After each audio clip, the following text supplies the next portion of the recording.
You know how in movies they always trace the call or follow the digital trail?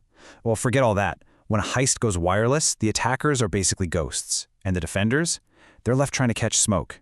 Today, we're diving into this invisible, high-stakes battle being fought all around us, over our airwaves. So, this is the core question, right?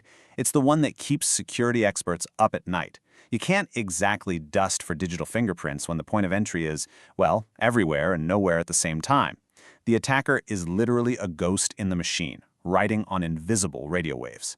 And this, right here, is the attacker's biggest advantage. They don't need to be in your building, they just have to be within radio range. We're talking a parked van down the street, an apartment across the way, maybe even a drone overhead. This creates what experts call fundamental asymmetry. It just means the very physics of the airwaves are naturally stacked in the attacker's favor. Okay, so if you're on the defending team, how in the world do you fight a ghost? How do you pin down a signal that could be coming from basically anywhere? Well, you have to use the physics of radio waves against them. And it really comes down to three main techniques. First up is something called angle of arrival, or AOA. Think of it like high-tech triangulation. You use these special directional antennas to get a bearing on a signal, and basically a straight line pointing right at the source. Then you do it again from another location. And where those two lines cross on a map, bingo, that's your target. Next, we've got time of arrival, or TOA. This one is all about speed. You know how you can tell how far away lightning is by counting the seconds until you hear the thunder? It's the same idea, but way, way faster. Radio waves travel at the speed of light, so by measuring the tiny, microscopic delay as a signal hits multiple receivers, you can calculate the exact distance from each one. Where those distances all overlap, that's your source. It's incredibly precise, at least in theory. And finally, there's the simplest method of all, Received Signal Strength Indicator, or RSSI. This is pretty much just the hot and cold game you played as a kid. A really strong, loud signal means you're getting warmer. A weak signal means you're getting colder. It's super common because it's easy, but as we're about to see, it's also the easiest one to fool. Because that perfect, clean world where signals travel in a straight line, yeah, it doesn't exist. In the real world, signals are bouncing off buildings, creating all these confusing echoes that can send defenders to completely wrong ghost locations. That's called multipath. And on top of that, there's a constant hiss of background radio energy all around us called the noise floor. A clever attacker can hide their signal right inside that noise. The big takeaway here is that the physical world itself often works against the defenders. And hackers absolutely know this. They don't just hope for bad signal conditions. Oh no, they actively manipulate the physical properties of the radio signals to become invisible. This is where the real cat and mouse game kicks into high gear. Their first trick is just brilliant in its simplicity. Just turn down the volume. It's a technique called low probability of detection, or LPD.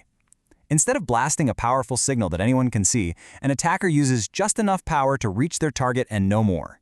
To any security sensor that isn't right on top of them, their signal just disappears into that background noise floor we talked about. It's like trying to hear someone whispering during a rock concert. But why just be quiet when you can also be incredibly fast? With frequency-hopping spread spectrum, the signal never, ever stays in one place. It sends a teeny tiny burst of data, then instantly jumps to a totally new frequency. Then another, in a pattern that looks random. Before any defense system can get a lock, it's already gone. It's like trying to catch a firefly that can teleport. Another favorite way to hide in plain sight is direct sequence spread spectrum. Now, instead of hopping around, this technique takes a low-power signal and smears it across a very wide band of frequencies. To a defender, it doesn't look like a transmission at all. It just looks like the background static got a tiny, almost unnoticeable bit louder. Unless you have the secret spreading code to put it all back together, it's just noise.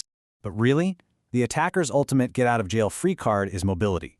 Think about it. Triangulating a signal, even when it works, isn't instant. It can take seconds, sometimes even minutes. By the time defenders get a solid location, an attacker in a car is long gone, miles away.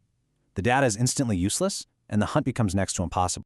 So hiding the signal itself is one thing, but the truly sophisticated attackers also hide the meaning of their data. They move up a level from the physics of the signal to the protocol layer, the actual language of wireless communication, to fool the security systems that are listening in.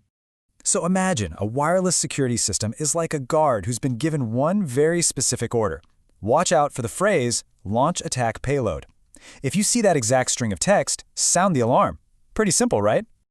Well, a smart attacker isn't going to just hand the guard the whole bomb at once. No, they break it into pieces. What if they start by sending just the first few letters, a fragment that, all by itself, is totally meaningless. And then a moment later, they send the next piece. To the security system, the fragment LAN is harmless. Same with chat. Neither one triggers the alarm because neither one matches the full attack signature it's looking for. So the attacker just keeps sending these innocent little fragments. The target device on the other end, it quietly reassembles the full malicious command. But the security system, watching the traffic go by, sees nothing but a stream of gibberish. That's called packet fragmentation, a classic way to sneak a weapon past the guards one piece at a time. Attackers can also just lie about who they are. See, every wireless device has a unique serial number, a MAC address, that security systems use to track it. But hackers can change theirs whenever they want. And here's the real kicker. This exact tactic, MAC address randomization, is now a standard privacy feature on your smartphone to stop companies from tracking you.